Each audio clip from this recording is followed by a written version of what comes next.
Good evening, everyone. Welcome. Welcome to those here and also elsewhere connecting online. So let's settle into our evening with our meditation.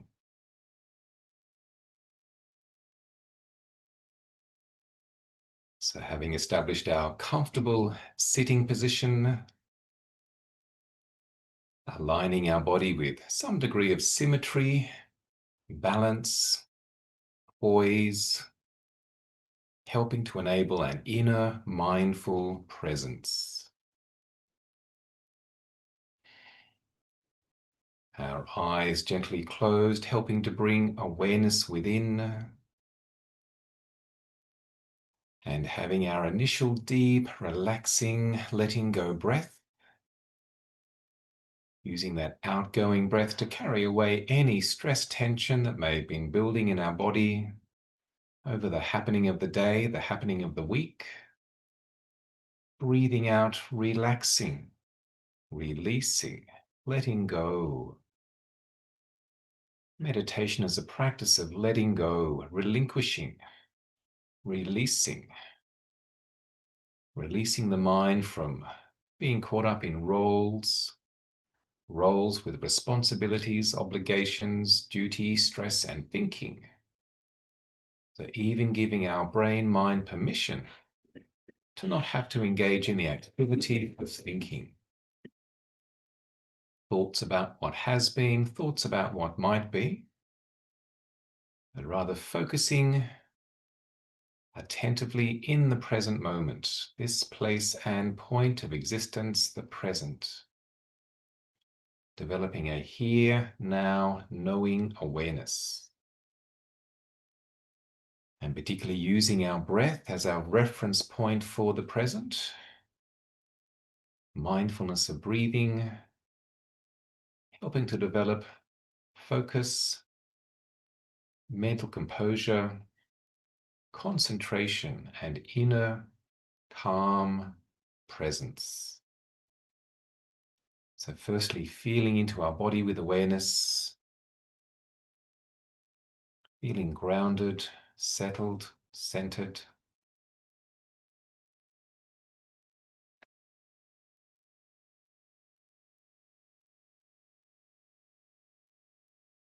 Noticing a few contact points, feet connecting with the floor, our body connecting with the chair, cushion, or meditation stool.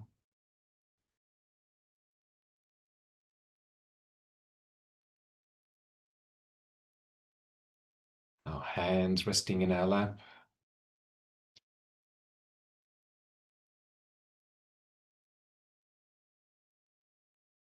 Relaxing the shoulders without disturbing the balance and uprightness of the back. Relaxing the chest area so the lungs can expand fully. Relaxing the abdomen belly area so the diaphragm can extend. Noticing and feeling the gentle rising of shoulders, chest, abdomen, belly with the in-breath, and the relaxing down with the out-breath. Tuning into that fundamental, perennial process, breathing through that soothing movement. And gentle rising up with the in-breath, relaxing down with the out-breath.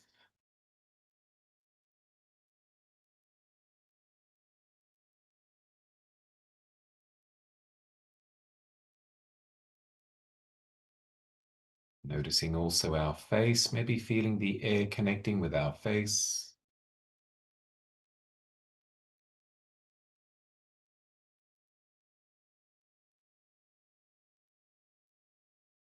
Noticing some degree of light coming in through the closed eyelids and looking into that lightness, brightness, or blankness through our closed eyelids.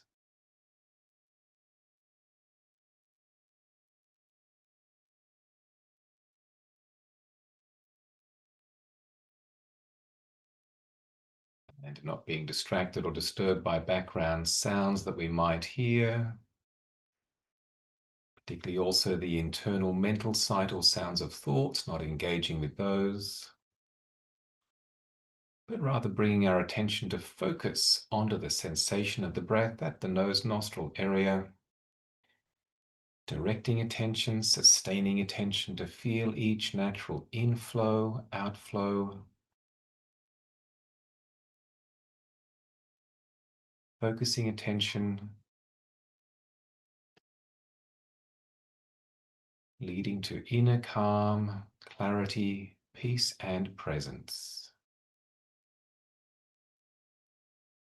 Simply being, breathing, knowing, here and now.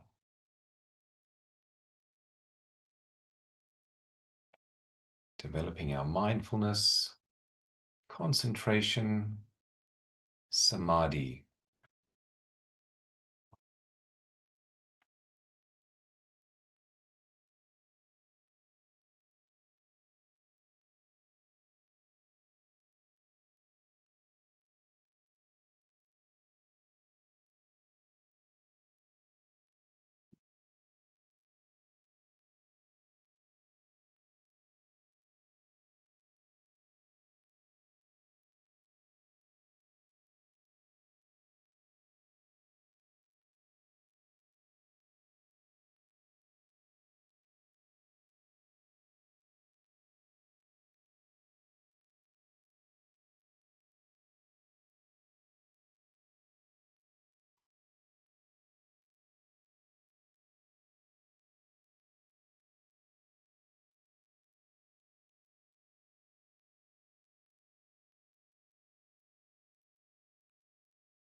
So this evening, welcome to Paula here for the first time. Welcome.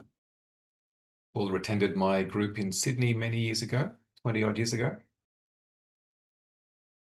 So please help yourself to some tea, biscuits, and we can have some reflections and discussion.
This Sunday just passed, we had the last of the Sunday retreat days for the year.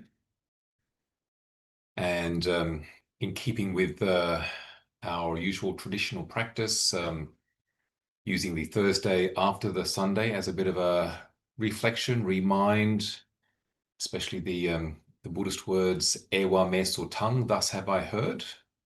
That begins many of the Buddha's discourses. So we can reflect upon what we heard, what we felt was a point of interest, or a question that may have come up from the meditation retreat session on the Sunday. Most people here tonight weren't on that retreat day. That's okay, some were. And given that the theme was something which we have reflected upon before, particularly last year with the Vassa retreat period, the 3-month period, where we looked at meditation in particular, and particularly Samadhi Jhana. And so I printed off extra notes so that those that weren't here can have some notes. Can we get those maybe handed out?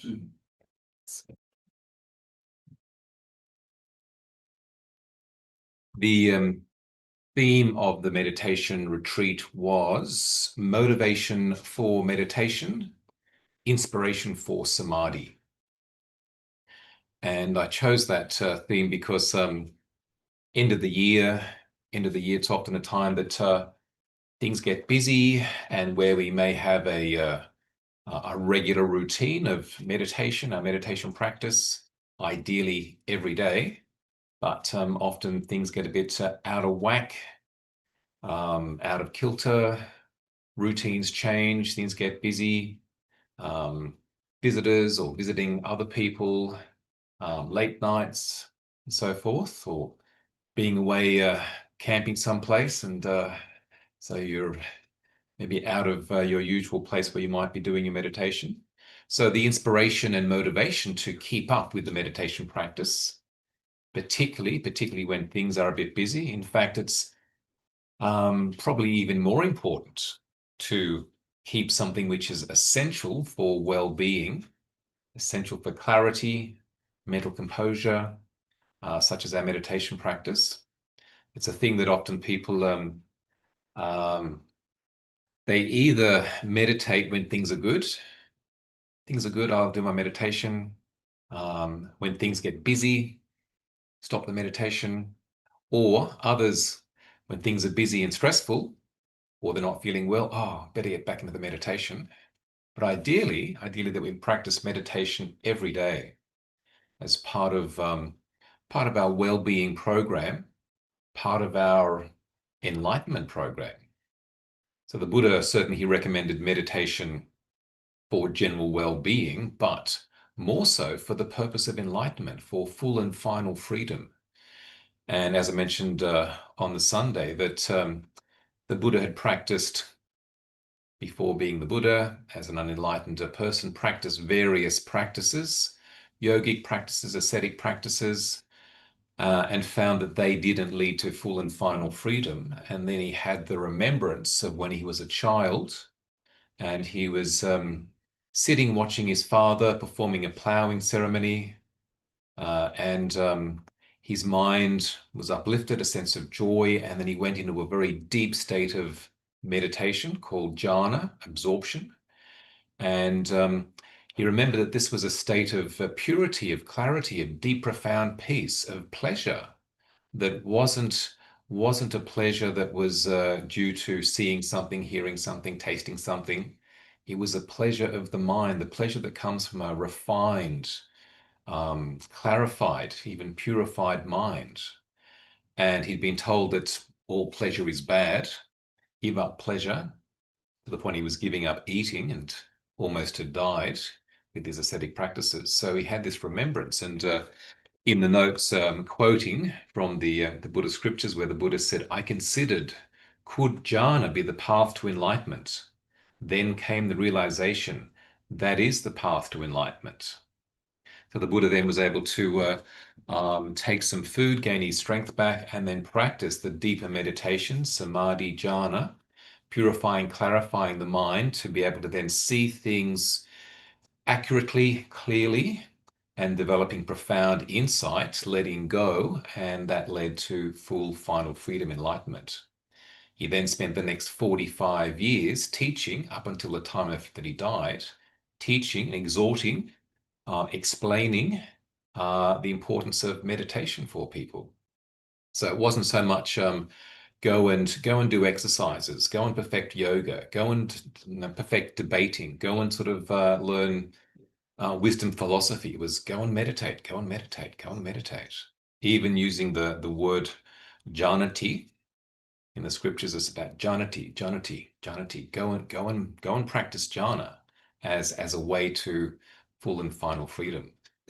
So samadhi is, as I've got it on the board here, the notes from last year, samadhi, a collectedness, a concentration, a coalescence of mind, and jhana is the mind becoming more absorbed and going into a deeper refined state. And there's 4 levels of jhana. And the Buddha pointed out that jhana is really, really important for that process of enlightenment, that the degree of clarity and concentration of mind then corresponds to the degree of insight and understanding. So if the mind isn't very clarified, purified, focused, then the clarity for developing insight is not developed very much. So the importance of developing that deep, profound clarity, and also that the Buddha said that there is no jhana without wisdom. There is no wisdom without jhana. But for one who has both, jhana and wisdom, they are in the presence of nibbana or enlightenment. And also without the peace of concentration in high degree, without attaining the calm, without winning one-pointedness, that one shall enter and abide in mind emancipation, insight emancipation, that cannot be. So without that deep concentration. And so in that sense, it's really important to see that meditation is something that we can develop. It just takes time. and patience and persistence, that then becomes even a profound pleasure, a deep sense of presence that is even beyond the worldly senses, beyond the worldly sense of self. It becomes a transpersonal experience, and it certainly can help the mind to then have a whole sort of different appreciation, a different mode of being, a different sense of what's important. And when we really get into meditation, we find that that's what's important in my day. It's a part of conscious living, part of living well, part of feeling that one is being responsible for one's mind is practicing meditation every day. So the motivation then is yes, through this end of year time, we won't have a meditation group for a month. We'll have a session next Thursday, which is the 18th, and then the next one after that's the 15th of January. But doesn't mean that you let meditation go. It's you certainly, meditate at home, meditate on a Thursday night. You can set up your routine.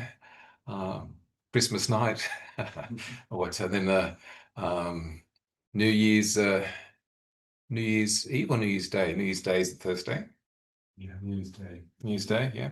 So that do your meditation, and that's part of looking after ourselves and also our gift to others. The gift to others of being a calm, clear-minded, composed person, focusing on composure, clarity, insight, wisdom, as opposed to the opposite. And again, this season's often referred to as the silly season.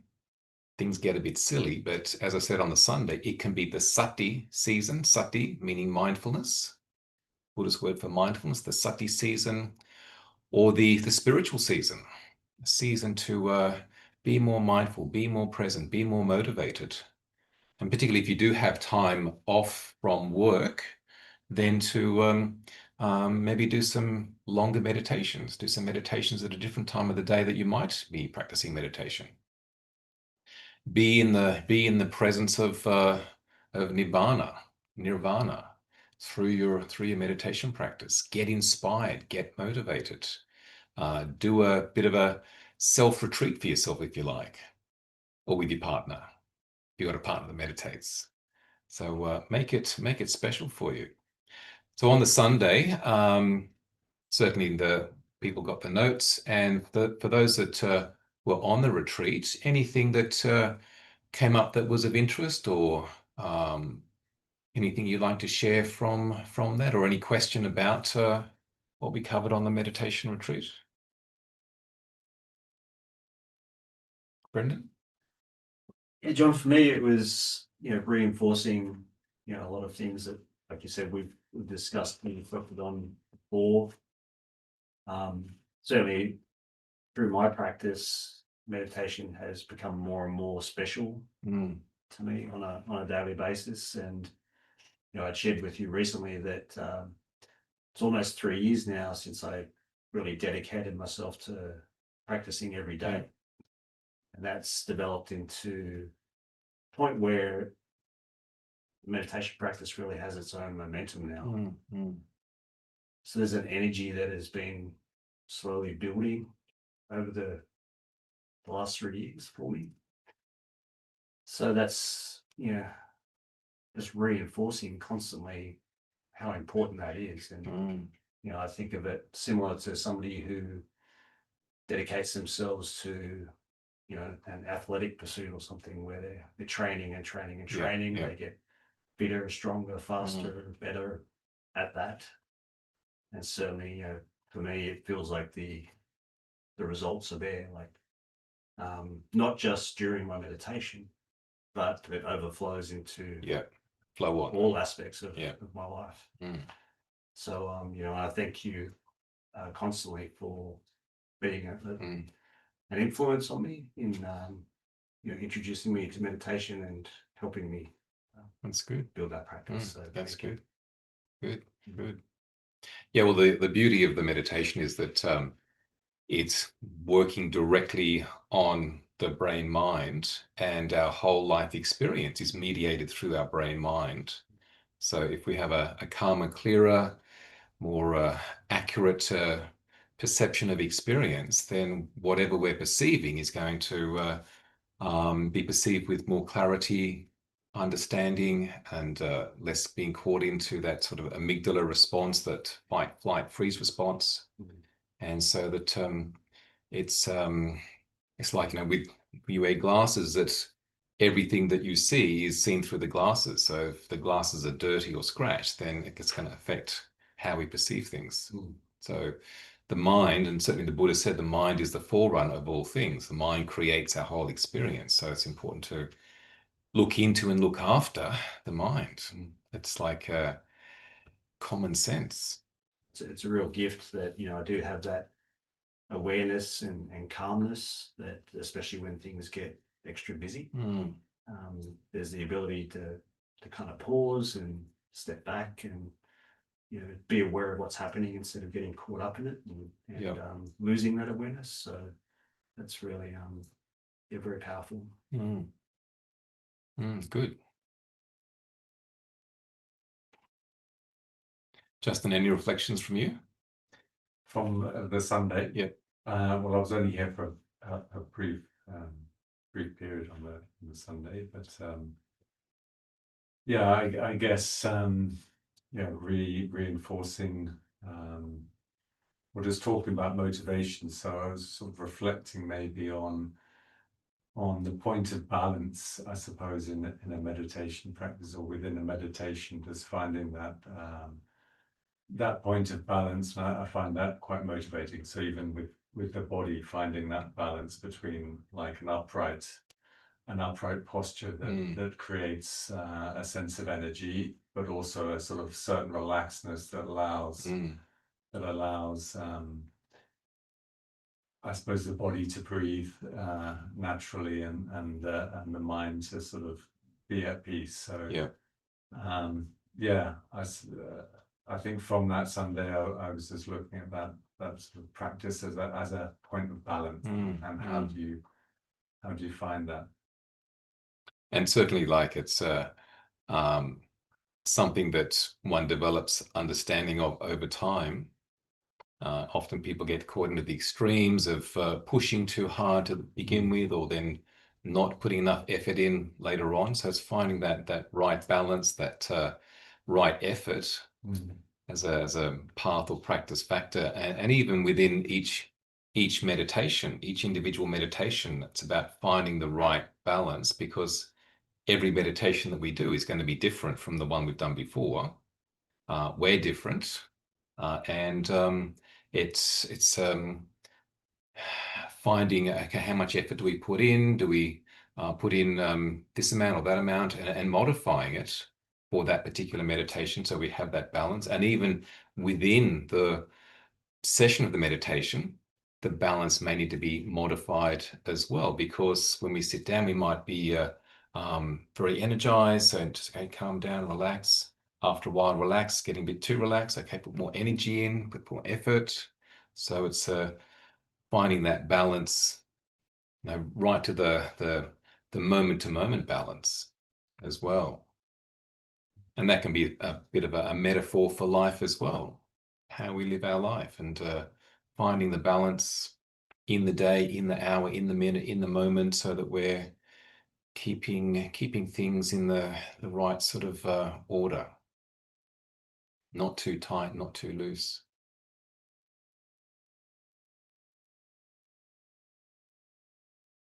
Scott, any thoughts from the session?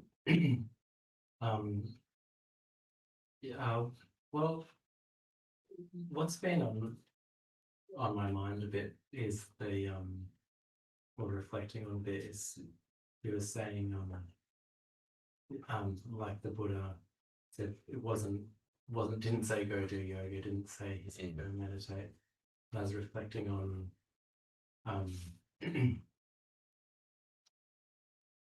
I guess supporting activities like that, and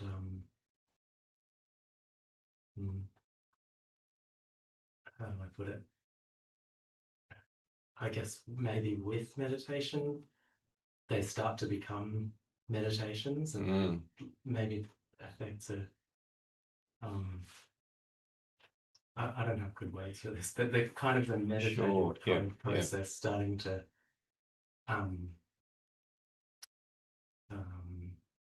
suffuse into other activities, and yes, maybe even as Brendan was saying, that the flow on.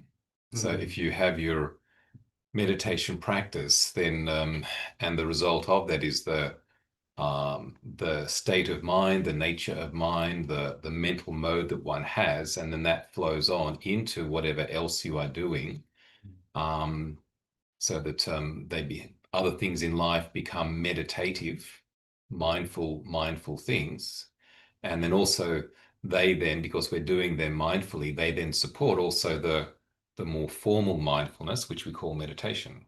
Yeah. So the flow on effect, everything becomes meditative, a mindful experience or practice, everything other than sleeping.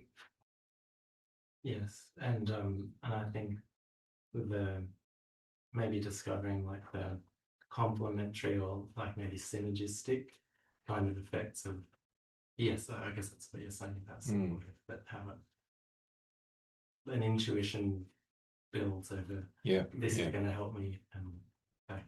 And that's part of the intuitive insight that can occur as well, and particularly if we're nurturing and looking after our meditation practice, and the meditation practice then nurtures and looks after us, and that flows on into looking after and nurturing our life, our way of being, so that in a way, that state of balance that Justin, you were talking about, it becomes like we're always in balance, and also aware if we're a little bit out of balance, because we're so aware, we know what it feels like to be out of balance. We're able to come back in.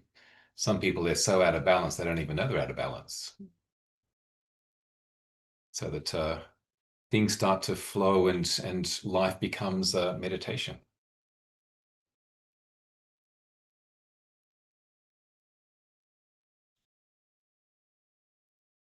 There was a significant quote that I put into the notes that I didn't actually get to read out on the retreat day.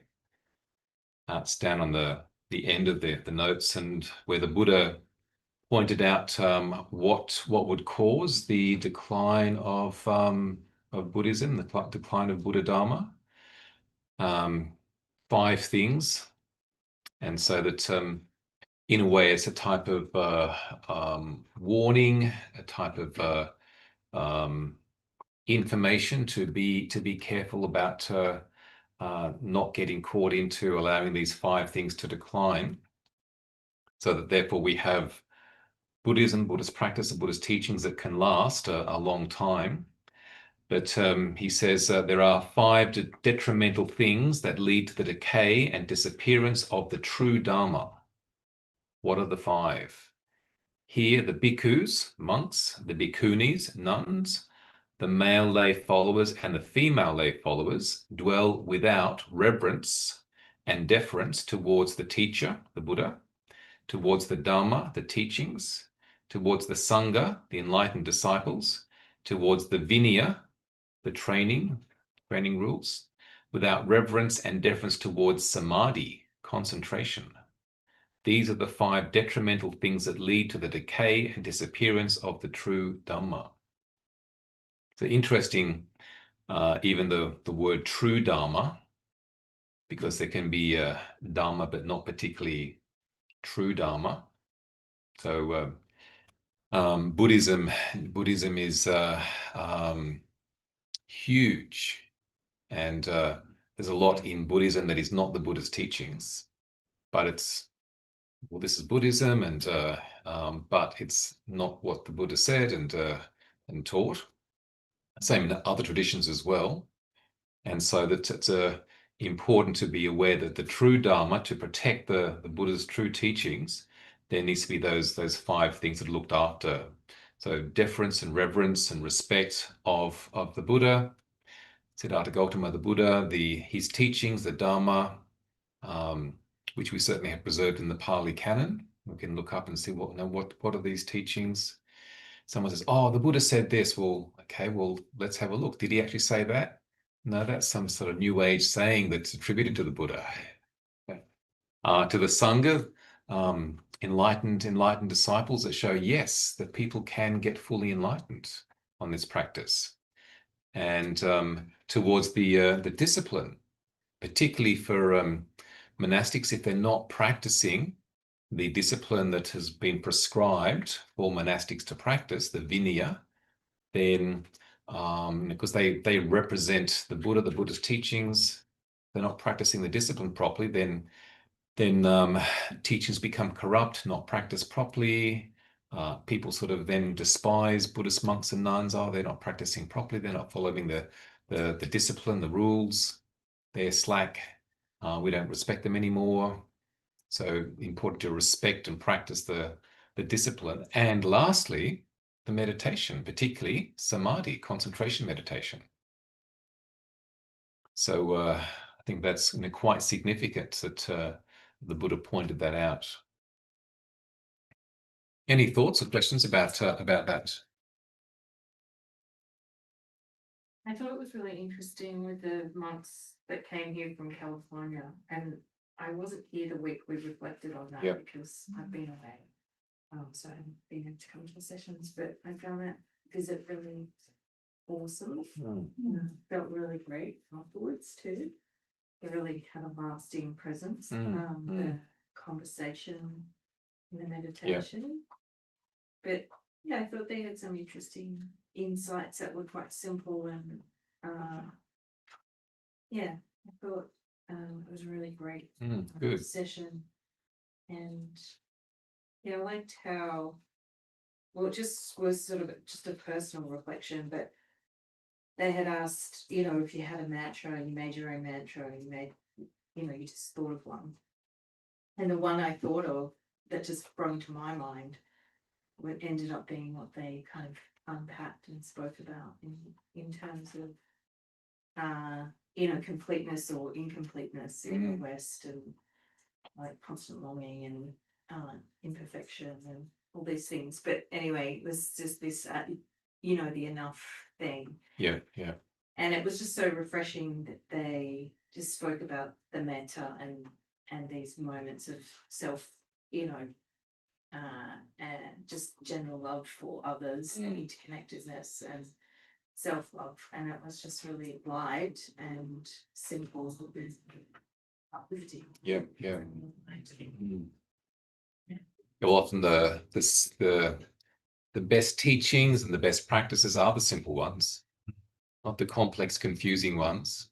But if it can be practiced and explained simply, then that's perfect. Yeah, and maybe this idea of right dharma, I mean, maybe that could get really heady, but you probably just feel it as well. Like feel it and know it, and also know it for oneself. Yeah. So that's what it comes down to, that real intuitive insight, knowing for oneself, not just believing because someone said it, but finding out for oneself, which is certainly the Buddha's teachings to find out and realize this truth for yourself, realize the Dharma.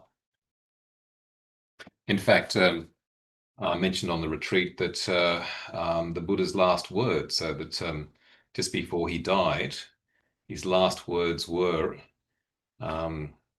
"Behold, O monks, this is my last advice to you. All things are not lasting. Work out your own salvation with earnestness." So that motivation to keep practicing, realize your enlightenment with earnestness.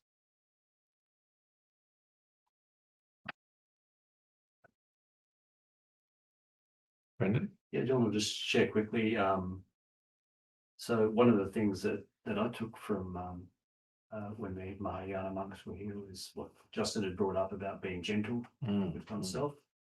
And that's really helped my meditation practice as well. So being gentler and kinder to myself. So not having these lofty expectations, especially during my meditation, and just being kind and accepting, and going against that Western mentality of like, trying to gain something, get something out of the meditation, but just being aware and just being present. Yeah.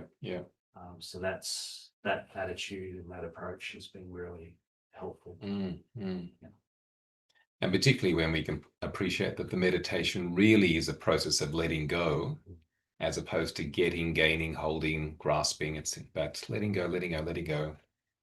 So that what's left is just peace, stillness, silence, spaciousness, peace and presence. I think as well, so just one more Yep. point about what you just said about it's a gift for others. I think that's really true, and like going into the silly season and such. It is amazing to when you have sort of had a practice like this or had a connected community like this, and I feel like it is a real gift to Yeah. because sometimes people in your life, family that you haven't seen for ages, or friends who might be having a difficult time, just to have that right thought, right action, right speech, just to have those layers of discipline and practice around those things can be really, not that anyone is perfect around that stuff, but to just be a little bit more practiced at it really is a gift. Yeah. For other people in your life. And certainly maybe to share some encouragement or a few words that are right for that person, or even just to say nothing, but to share one's being, to be calm and composed and not overly excited or distressed about something. So sharing one's calm presence and being, that's a huge gift. And the world, humanity needs more people, more human beings that can have that equipoise or equanimity as things get difficult, but to show that possibility, there is a way to maintain that calm and equipoise and gentleness and kindness, compassion, forgiveness, and that's all keeping the path to freedom open, because we're embodying it and being it and providing an example. Well, thanks for sharing this evening. Thanks for coming out on this busy time of year. So have a great week. And again, next week is the last session for the year in terms of the meditation group, but keep up with the meditation. Hopefully you can come next week. And thought maybe next week we can have a bit of a review of the year. I've sort of written down the topics that we've had a look at over the year. So if anything has stood out or been significant, or any insights that you might have had, share them and keep the motivation going over the month. So thanks for coming, and see you next time.